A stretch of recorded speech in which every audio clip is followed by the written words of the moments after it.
This video is brought to you by Squarespace, the quick and easy way to build a kick-ass website. What's up, guys? So today marks the launch of NVIDIA's GTX 1050 and GTX 1050 Ti, a pair of entry-level graphics cards aimed at gamers on a budget. Now, the GTX 1050 retails for just $109 USD, but today we're actually going to be focusing on the $139 GTX 1050 Ti, because that's the one NVIDIA sent me for review. Yay! Unlike the existing Pascal cards, NVIDIA has chosen not to produce a reference design or Founders Edition for these cards, instead reserving all their inventory for their board partners. So today I'll be testing out the Ti model from the team over at MSI. With a sub $150 price point, the GTX 1050 Ti is positioned to compete directly with AMD's RX 460, and both of these cards are aiming to capture the budget gaming market, which has been largely dominated by NVIDIA's Maxwell-based GTX 750 Ti for the last few years. Now, assuming the performance of the 1050 Ti is comparable to that of the RX 460, we can expect it to provide comfortable 1080p gaming at modest quality settings or potentially higher settings for esports games like Dota 2 and CSGO. From a quick look at the specs, we can see the 1050 Ti is using a new ASIC with a GP107 GPU, sporting 768 CUDA cores, 48 texture units, 32 ROP units, a base and boost clock of 1290 and 1392 MHz respectively, a memory clock of 3504 MHz, and 4 gigs of GDDR5 on a 128-bit bus, offering 112 gigabytes a second of memory bandwidth. Also check out that 75-watt TDP. The low thermal design power explains why our MSI card here lacks a PCIe connector, as it receives all the juice it needs straight from the motherboard's PCIe slot. Granted, we can expect there to be some board partner variants with an add-on PCIe connector for increased stability and headroom when overclocking. The dual slot card itself measures 7 inches long and features a plastic black and white open shroud, which comes fitted with a single fan that blows downward onto a small pipeless heatsink in order to move heat away from the GPU. Slap all of that onto a black PCB and bam! There's your graphics card. It's a simple, no-frills design, but it doesn't look half bad for the money spent. Video outs include one dual-link DVI, HDMI, and DisplayPort, allowing users to connect 3 simultaneous displays.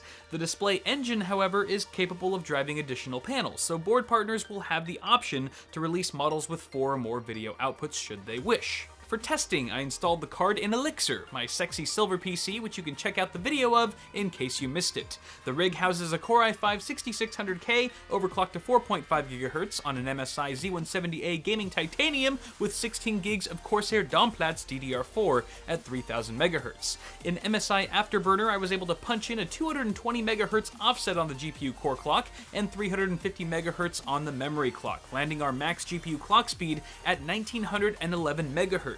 Though this quickly averaged out to the low 1700s. GPU temps were very tame all the while, never topping 63 degrees Celsius in our testing. All benchmarks were run at 1920 by 1080, which is the suitable resolution here, on Windows 10 with the latest NVIDIA Press driver version 375.57. Sadly, I don't have an RX 460 on hand, so I wasn't able to pit both cards head-to-head for this video, but let me know in the comments if a showdown between these two cards is something you'd like to see. Now, once we fire up the benchmark slides, be sure to keep a close eye on the quality settings at the bottom of the screen, as you'll notice I haven't maxed out everything like I usually do. This time around, I lowered the graphics until we saw playable frame rates in the 50s and up, so the quality settings listed represent the highest graphical parameters that the card was able to run at comfortably. This should also better depict the kind of gaming experience we're to expect from this card. So with all that said, here are the gaming benchmarks for our overclocked MSI GTX 1050 Ti.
Alrighty then, so breaking down the results here and wrapping things up, out of the 7 games we tested, which were all AAA titles mind you, the GTX 1050 Ti was able to run 3 of them at ultra settings, which is quite frankly more than I was expecting. The remaining 4 games had to be turned down to medium or high settings in order to be playable, though we escaped the low presets entirely, greatly reducing our risk of consolitis. Now, given how the card performed in my intensive suite of titles, it's also probably safe to say that all the big esports games of today will run beautifully on the 1050 Ti at 1080p as well. Overall, this card does pack in some decent value that creates a very low barrier to entry for PC gaming for those short on cash, and I would imagine it'll be one of the new popular choices for the modern budget gamer as well. I, for one, am already anxiously awaiting all of those awesome console killers that will be built around this capable little card. Speaking of capable, have you guys heard the good news about Squarespace? The site helps you build your dream website quickly and easily just by clicking on things. Hell, it's easier than Hotline running Minesweeper.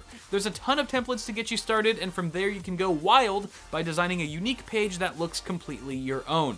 If you don't think you need a website, you're wrong. Choosing Squarespace was the best decision of my life, and it can be yours too. Click the link in the description below and use offer code BITWIT for a 10% discount to start building a cool website today. I would suggest a better alternative to YouTube. While you're down there, don't forget to toss me a like on this video if you enjoyed it. Also, feel free to check out my store, where you can pick up my new super snuggly CPU cooler sweater just in time for those winter ambient temps. As always, I'm Cal. Wow! Thank you guys for watching. Subscribe to the channel if you haven't already, and I will see you all in the next video.